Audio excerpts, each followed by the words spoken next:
नोरमा group, जो सोचता है वो करता है। आपके अपने सपनों का आशियाना।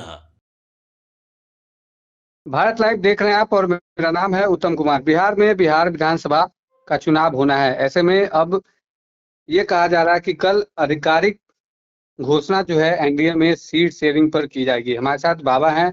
क्या कुछ कहिएगा बाबा, किस तरीके से देख रहे हैं? अब जिस घड़ी का इंतजार था वो घड़ी अब आ गई है।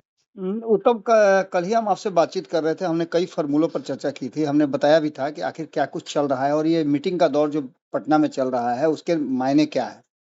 सीधी तौर पे जो फॉर्मूला हमने कल बताया था, अभी तक जो हमारे पास इनपुट आया है और जो दिल्ली से हमारे संपादक नमन मिश्रा जी से भी हमारी बातचीत हुई, उन्होंने भी बताया कि लगभग फाइनल है और इसको अंतिम रूप देने के लिए दिल्ली में अचानक से हलचल बढ़ गई है। बिल्कुल। बिहार का फैसला दिल्ली में होगा, ये बातें इस बार क्लियर हो गई है। क्योंकि 2020 की बात याद करें या और भी बहुत सारी चीजें याद करें तो अक्सर आपने देखा होगा कि बिहार का फैसला बिहार में होता था और नीतीश कुमार बिहार में सीट शेयरिंग के समझौते के समय मौजूद रहते थे और उनके मुंह से ही अनाउंसमेंट होता था। अक्सर आपने बिल्कुल ऐसा ही देखा होगा। बिल्कुल लेकिन बिल्कुल। इस बार परिस्थितियां थोड़ी चेंज हुई हैं और चूंकि नीतीश कुमार ने स्पष्ट कर दिया है कि वो पूरी तरह से अब एनडीए गठबंधन के मुखिया के रूप में हर काम करेंगे।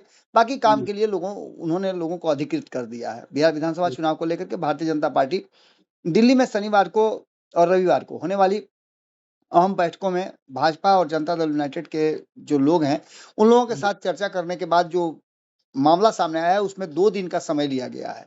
बिल्कुल शनिवार और रविवार, ये 2 दिन ऐसे दिन होंगे जिस दिन एक में आपको सीटें तय की जाएंगी कि किसे कितनी कितनी सीटें दी गई हैं और दूसरे दिन जो है वो तय किया जाएगा कि किस सीट पर कौन चुनाव लड़ रहे हैं। आपको बिल्कुल। मालूम होगा और बिहार की जनता को भी पता है कि चुनाव आयोग ने जो तिथियों की घोषणा की है कि पहले चरण में 121 सीटों पे 18 जिलों के चुनाव होने हैं, मतदान होने हैं। बिल्कुल उसके लिए नामांकन की प्रक्रिया 10 तारीख को शुरू हो गई और 17 तारीख को नामांकन की प्रक्रिया समाप्त होने से पहले जो भी दल हैं और जो उम्मीदवार हैं उनको नामांकन कर लेना होगा। इस अहम बैठक में फैसले कई हो गए हैं। मान मनोबल का दौर भी चला, जैसा कि आपको पता भी होगा कि किस तरह से नित्यानंद राय सुबह सुबह ही कल गए जाकर के चिराग पासवान से उनकी घंटों बातचीत हुई। इस बीच में आपको पता होगा कि उपेंद्र कुशवाहा से पटना में मुलाकात का दौर चल रहा था, जीतन राम मांझी से मुलाकात हो रही थी। इसके बिल्कुल। बाद अलग अलग बैठकें भी हुई हैं। आपने देखा होगा कि जनता दल यूनाइटेड के भी शीर्ष नेतृत्व के जो लोग हैं वो आपस में बैठ करके मंत्रणा किए। उसके बाद एलजेपी ने भी अपने कोर टीम के साथ बैठक किया। दिल्ली में भी उसकी बैठक कल हुई पटना में और आज जो हम बात कर रहे हैं तो उनकी बैठक दिल्ली में होने वाली है। कोर टीम की बैठक उन्होंने बुलाई है। कई लोग तो दिल्ली पहुंच भी गए हैं। वहीं आपको बता दें कि भारतीय जनता पार्टी के विशिष्ट नेतृत्व के जो लोग हैं वो दिल्ली पहुंच चुके हैं। जो हमारे पास सूचना आ रही है उसमें 202 से 203 सीटें, 243 जो सीटें हैं उसमें से 202 या 203 सीटें, यही आंकड़ा बताया गया है कि जिसमें बीजेपी और जेडीयू दोनों लड़ेगी और बाकी की 40 से 41 सीटें या 42 सीटें जो भी हैं वो बचती हैं वो अपने साथी दलों को लिया जाएगा। चिराग पासवान की लोक जनशक्ति पार्टी, रामविलास, जीतन राम मांझी की हिंदुस्तानी आवाम पार्टी सेकुलर जिसे हम कहते हैं, उपेंद्र कुशवाहा की आरएलएम, राष्ट्रीय लोक मोर्चा, इनको दिया जाएगा। इसके साथ साथ बीजेपी कैंडिडेट लिस्ट अभी फाइनल नहीं की है, लेकिन 11 और 12 अक्टूबर को दिल्ली में भारतीय जनता पार्टी तय करेगी। अब 13 अक्टूबर को साझा ऐलान किया जा सकता है। बिल्कुल। आपको बता दें कि ये तो तिथियां हम संभावित तिथियां बता रहे हैं, लेकिन जैसा कि आज 11 तारीख को एक अहम बैठक बुलाई गई है और इस अहम बैठक के समाप्त होते ही अलग अलग पहले सभी घटक दल के जो शीर्ष नेतृत्व के लोग हैं वो आपस में बैठ करके मंत्रणा करेंगे। जो उन्हें मिला है और जो उनके साथ तय हुआ है शीर्ष नेतृत्व के लोगों के साथ, उस पर चर्चा करेंगे अपने लोगों के साथ और उसके बाद उसको फाइनल करके और अंतिम रूप दिया जाएगा। इस बीच शाम में एक प्रेस कॉन्फ्रेंस होने की संभावना व्यक्त की जा रही है। 11 तारीख को प्रेस कॉन्फ्रेंस करके सीट के अंकों की घोषणा की जाएगी, किसे कितनी सीटें मिली हैं और संभावना ये जताई जा रही है कि 121 सीटों पर ही ये घोषणा होगी। हमने तो आपको बता दिया कि 200 से लेकर के 203 के बीच में दोनों गठबंधन के बड़े साथी लड़ेंगे। बाकी 40 से 43 सीटें जो है वो अपने साथी दलों में बांटा जाएगा। लेकिन जहां तक मुझे जानकारी मिल रही है कि 121 उम्मीदवारों की घोषणा की जाएगी जो संयुक्त रूप से एनडीए गठबंधन का उम्मीदवार होगा। पार्टी से जुड़ा हुआ नहीं, बल्कि सभी उम्मीदवार जो घोषित होंगे उसे कहा जाएगा कि एनडीए के उम्मीदवार है। क्योंकि आपको याद होगा कि लगातार ये बात बताने में एनडीए गठबंधन के सभी घटक दल लगातार बहुत ज्यादा कोशिश कर रहे हैं और ये समझाने की कोशिश बिहार की जनता को कर रहे हैं कि एनडीए गठबंधन एकजुट होकर के अलग अलग विधानसभाओं में घुमा भी है, अलग अलग जिलों में जाकर के वहां एक साझा प्रेस कॉन्फ्रेंस किया है। ये सभी बातें बताने और एनडीए एकजुट है ये कहने की कोशिश कर रहे हैं। अब ऐसे में 11 तारीख की शाम में एक प्रेस कॉन्फ्रेंस बुला करके अंकों की घोषणा की जा सकती है, जिसमें 121 भी हो सकता है और 243 भी हो सकता है।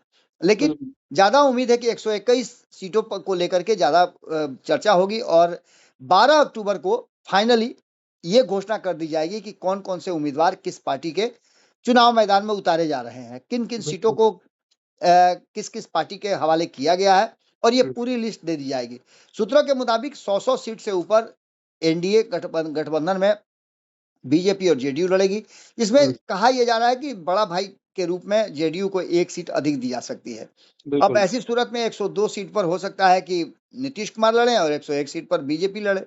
बची हुई 40 सीटें जो होंगी उसमें लोक जनशक्ति पार्टी के जो चिराग पासवान हैं उनके जिम्मे 26 से 28 सीटें दी जा सकती हैं। बाकी की जो सीटें बचती हैं वो दोनों गठबंधन के साथियों को दे दी जाएगी। 15 इसमें एक बात तो साफ नजर आ रही है कि इस पूरी कवायद में आपस में बातचीत हो चुकी है। इसके साथ साथ माना यह जा रहा है कि चिराग पासवान अपनी मां के लिए राज्यसभा का सीट मांग रहे हैं और ये भी चर्चाएं चल रही हैं, एक विधान परिषद की भी सीट मांग रहे हैं, एमएलसी की सीट भी मांगी जा रही है।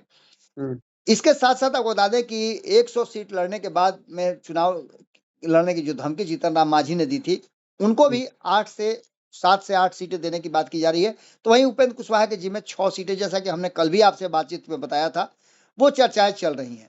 अब देखना दिलचस्प ये होगा कि इसका मायने क्या निकलता है और इसको किस तरह से किया जाता है। इस बीच आपको बता दें कि आप लोग तो मौजूद थे ही जब बीजेपी की बैठक चल रही थी और बीजेपी में अजय निषाद जब शामिल हुए पत्नी के साथ, उसके बाद मीडिया से बातचीत करते हुए दिलीप जायसवाल ने अपनी बातों को रखा। उन्होंने कहा कि सब कुछ हमारे बीच में तय हो चुका है, कहीं कोई दिक्कत नहीं है, कोई परेशानी नहीं है और हम बहुत जल्द आपको सब कुछ बता देंगे। बस औपचारिक घोषणा बाकी है। जी, औपचारिक घोषणा बाकी है। इसके साथ साथ आपको बता दें कि भारतीय जनता पार्टी के कार्यालय में पत्रकारों से बातचीत करते दिलीप जायसवाल ने कहा कि घटक दलों के बीच में वार्ता लगभग पूरी हो चुकी है, सीट बंटवारे पर निर्णय करीब करीब हो चुका है, इसमें कहीं कोई संशय की स्थिति नहीं है, पहले भी नहीं था अब भी नहीं है।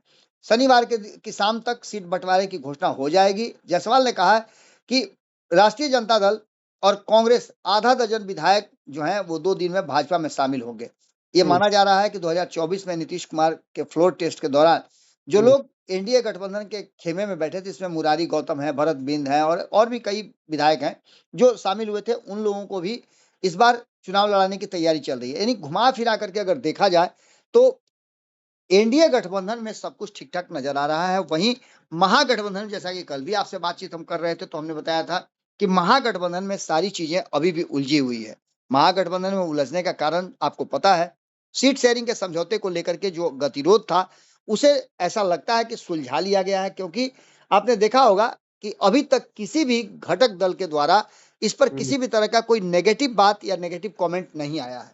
यानी सीधी तौर पे ये कहा जा सकता है कि जिस तरह से अमित शाह और नीतीश कुमार की मुलाकात हुई थी माता सीता के मंदिर निर्माण के समय, जिस समय चर्चा चल रही थी और जो कार्यक्रम चल रहा था उसके शिलान्यास का, उस कार्यक्रम में जो दोनों के बीच में बातचीत हुई, उस बातचीत के बाद बिहार में जो है वो कहीं ना कहीं एक माहौल बना और अमित शाह ने नीतीश कुमार के साथ जो बातचीत किया, उस बातचीत के बाद से आप देखे होंगे कि चीजें बड़ी तेजी से सुलझ के आई हैं। अच्छा, बिल्कुल बाबा, ये कहा जा सकता है कि कल जो है कल यानी कि शनिवार को जो है एनडीए जो सीट शेयरिंग का जो औपचारिक घोषणा है वो कल कर सकता है। अब कल क्या, हम तो शनिवार में ही बात कर रहे हैं, हम तो बातचीत जो कर रहे हैं वो तो शनिवार के ही बात कर रहे हैं ना। तो आज ही शाम में आज दिल्ली में कई महत्वपूर्ण बैठक है, अलग अलग राजनीतिक दल जो है एनडीए गठबंधन से जुड़े हुए हैं वो बैठक कर रहे हैं। चिराग पासवान ने भी अपने कोर टीम को बुला लिया है, भाजपा ने अपनी कोर टीम को बुला लिया है और इसके साथ साथ जीतन राम मांझी और उपेंद्र कुशवाहा की भी कोर टीम बैठक कर रही है। इस बैठक के बाद जो निकल करके सामने आएगा वो स्पष्ट बता रहा है कि सब कुछ ठीक ठाक है, सिर्फ औपचारिक घोषणा इसकी बाकी है और संजय जायसवाल ने इसके संकेत भी दे दिए हैं। बिल्कुल। सीधी तौर पे ये बात कही जा सकती है कि सीट शेयरिंग के समझौता में अब कहीं कोई गतिरोध नहीं है। जिन हम्म, सीटों पे अड़चने थी उसे भी शायद सुलझा लिया गया है। यही बिल्कुल कारण है कि इतना कॉन्फिडेंस के साथ उन्होंने ये बात कही है। अब बिल्कुल। देखना दिलचस्प ये होगा कि हम भी इंतजार कर रहे हैं कि किसे कौन सी सीट मिली है, ये हम्म, कब अनाउंसमेंट होता है। और जो हम्म, बातें कह रहे थे बार बार चिराग पासवान कि 243 ऐसे कैंडिडेट होंगे जो हम्म, जिताऊ होंगे, बिल्कुल। कैंडिडेट पर ध्यान दिया जाएगा, उसके क्वालिटी पर ध्यान दिया जाएगा। तो हम्म, देखना होगा कि किस तरह से ये छाट छूट करके लेकर के आए हैं जो इस बार चुनाव मैदान में बेहतर प्रदर्शन करेंगे। बिल्कुल। हमारे साथ जुड़ने के लिए बाबा आपका बहुत बहुत धन्यवाद। एनडीए जो है शनिवार को दिल्ली में बड़ी घोषणा जो है सीट शेयरिंग को लेकर करेगी और कल उम्मीदवारों की भी घोषणा जो है कर दी जाएगी। तो बने रहिए आप हमारे साथ, देखते रहिए भारत लाइव। धन्यवाद। आपके सपनों को हमने सजाया है, ई होम्स पैनोरामा को हमने बनाया है। ई होम्स मेरा एक सपना था जिस पे मैं पिछले 4 साल से काम कर रहा था। हमने जो बनाया है वो सबने है माना। ई होम्स पैनोरामा में हो आपका भी आशियाना। और फाइनली हमने 2021 में इस प्रोजेक्ट को लॉन्च किया। बहुत लोग अप्रिशिएट कर रहे हैं कि पूर्णिया जैसे शहर में, बिहार के, एक तो बिहार की बात करें उसमें भी पूर्णिया जैसे छोटे जगह में इस तरह का लाइफस्टाइल देना, ये सुन के हम लोगों को बहुत अच्छा लगता है। ई होम्स में हमने कुछ और भी किया है, जैसे हम जिस जगह में रह रहे हैं हमारे फैमिली सिक्योर हो, उनको सिक्योरिटी का ध्यान में रखा है। आपकी सुविधा और सुरक्षा आपके लिए खास है, ये आपका विश्वास है। इसमें आर्टिफिशियल इंटेलिजेंस का 7 लेयर सिक्योरिटी का हमने इस्तेमाल किया है। लस ग्रीन कैंपस को बनाया है। यदि हमारा बाउंड्री वाल है तो वो वर्टिकल गार्डन है। ये जितनी भी फैसिलिटी होता है एक इंटरनेशनल टाउनशिप में, ई होम्स है, ये हम लोग विश्वास नहीं कर पा रहे हैं। जो भी हमारे मित्र दोस्त या जो भी हमारे बाहर के बाहर आते हैं तो हम लोगों को बहुत अच्छा सुनने को मिलता है और बहुत अच्छा क्रेडिट मिल रहा है। वो सारा हमने सिर्फ एक बिल्डिंग नहीं बनाया, हमें एक बहुत अच्छा लाइफस्टाइल दिया ई होम्स में, और मेरा एक सपना था जिसको मैं आज फुलफिल होते हुए देख रहा हूँ। ये आपका आवास है। ई होम्स पैनोरामा में अब आपका निवास है। E Homes Panorama, luxurious lifestyle redefined. Panorama group, जो सोचता है वो करता है। अगर ये वीडियो पसंद आई और वह बिहार के राजनीति और बिहारियत से सरोकार रखेनी तो सब्सक्राइब बटन दबा के चैनल के सब्सक्राइब कर ली। ओजे एगो घंटी बा, ओकरा बटन दबा देला से कुल सटीक और मारक खबर रुआ मुफ्त में मिल जाई। अगर रुआ पत्रकारिता के हमनी के नया प्रयोग में सहयोग कर चाहतानी तो ज्वाइन बटन दबा दी। पेटीएम नंबर नोट कर ली 9386816700।